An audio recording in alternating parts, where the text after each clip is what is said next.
getting funding to Ukraine is a heavy lift all by itself. And so perhaps the thinking is that the extent to which we're able to do that heavy lift, maybe it could just lob on onto that.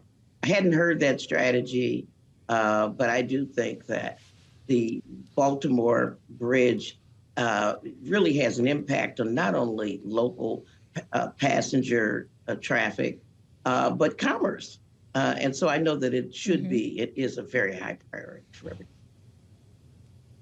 Well, Congresswoman, you just described Ukraine aid as a very heavy lift. We heard yesterday from some members on the Republican side that could be voted on next week. But given we also saw yesterday a rule failing again on the House floor, how confident are you, not just that this could be brought to the floor, but go anywhere at all? Please, Kathy, don't ask me for confidence, because I don't have any confidence about anything that can happen in the House of Representatives. The margins are very, very narrow. I do know that there is a lot of support for Ukraine in both caucuses, and especially among Democrats. We do have a very lively caucus, I think, headed up by Marjorie Taylor Greene, that is against Ukraine aid. And if it comes to the floor, it will pass. So if a Republican has told you that we could be voting on it in a few weeks, I am sure that they have assessed and evaluated the Democratic support that may or may not be there. Now, they may bring it up on suspension, in which case that they could bypass the Rules Committee and they won't have to rely on Democratic votes to pass their rule. FISA came under a rule. So if it comes under suspension, they must have assessed that the votes were 2/3 of the House would vote for it, were it to come under suspension of the rules. Speaking of that rule failing, we spoke with your colleague French Hill, the Republican from Arkansas, who's a champion of renewing FISA. He spoke with us shortly after that happened here on Bloomberg TV and radio and expressed his extreme disappointment. Here's what he told us, Congresswoman. We'll have you respond. Let's listen. It's very frustrating today. This bill is important. A renewing 702 authority, which allows us to monitor communications from our adversaries outside the United States, not American citizens, It is non-negotiable. That has to be renewed before April 19th. Congresswoman, as a progressive Democrat, do you want to see FISA renewed in its current form? Should a warrant be required if an American is involved in data collection? Well, let me say that the bill that came to the floor that would have been, had we passed the rule, did have some reforms in it. So we are at risk of not having those reforms in it to protect American citizens.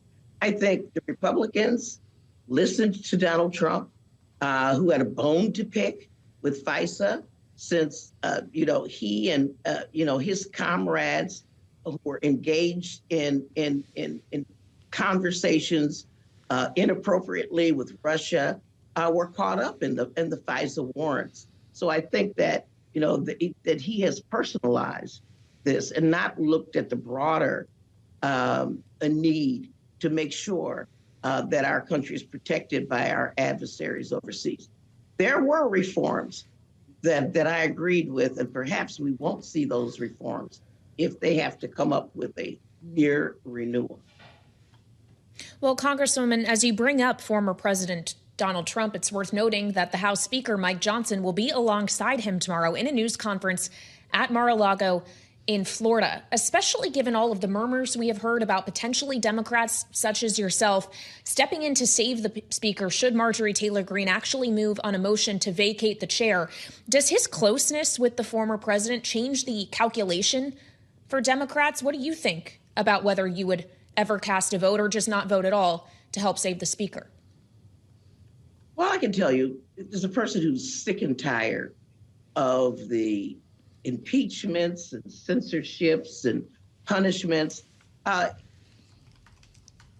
can say that I'm very disappointed that he's going down there to kiss the ring on so-called election integrity, which is another Trump ruse for I gotta be elected, else I'm going to do January 6th all over again. I'm very disappointed that the speaker chose the path of going down to kiss the ring, as opposed to just working with the Democrats on avoiding the Marjorie Taylor Greene initiative to expel him. She wants to expel him because he cooperated with Democrats to keep the government from shutting down. And now, if he were to bring the Ukraine bill to the floor, she has threatened to do that. I hate to see the grand old party now becoming the party of Putin. Well, with that said, I Mike Johnson isn't exactly he's not exactly the normal kind of party goer at Mar-a-Lago. Congresswoman, what advice would you give the speaker before he flies to Palm Beach? Well, bipartisanship is the only game in town. And he should lean into it and go down in history, as a speaker that saved the 118th Congress from being the worst Congress in history. Well, and you mentioned, Congresswoman, the idea that he may be in hot water with his own party because he worked with yours to keep the government funded.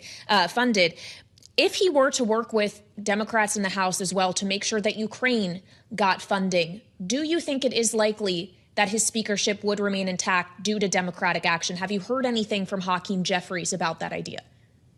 Well, the person to hear from is Mike Johnson. Instead of flying down to Florida, why doesn't he walk across the hall and talk to Hakeem Jeffries? I just think that it's less time consuming and less expensive, and it's more integrity saving to do that.